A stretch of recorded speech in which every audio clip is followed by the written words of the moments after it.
Aujourd'hui, on est réunis pour lancer le compte à rebours de la facturation électronique J-365 avant sa mise en application. L'objectif de cette journée est de sensibiliser tous les acteurs du monde économique. C'est dès maintenant qu'il faut se préparer, que l'on doit ensemble travailler, se former. On va prendre en main un outil qui sera la plus adapté à ses besoins et à son fonctionnement d'entreprise. On parle de la facturation électronique qui va être obligatoire dès septembre 2026.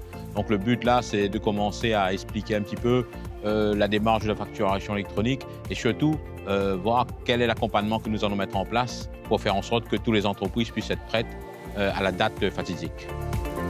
C'est une réforme qui comporte plusieurs enjeux et qui s'inscrit pleinement dans la dématérialisation de l'économie. Il s'agit pour les entreprises de s'échanger des factures sous un certain format électronique. J'ai participé à cet atelier à la fois pour exposer les contraintes qui nous sont remontées par nos adhérents sur le terrain, essayer aussi de faire valoir en tout cas les enjeux de cette facturation électronique et puis également pour expliquer aussi quels étaient les accompagnements que le MEDEF Réunion a mis en place pour ses adhérents.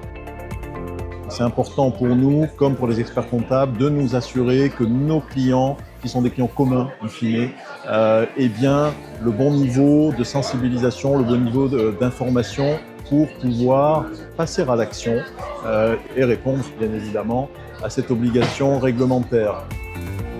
Alors, ça ne s'arrête pas qu'à la facturation électronique, il y a aussi un rôle de sensibilisation au digital, puisqu'on sait très bien qu'il y a certains chefs d'entreprise qui sont encore au papier crayon.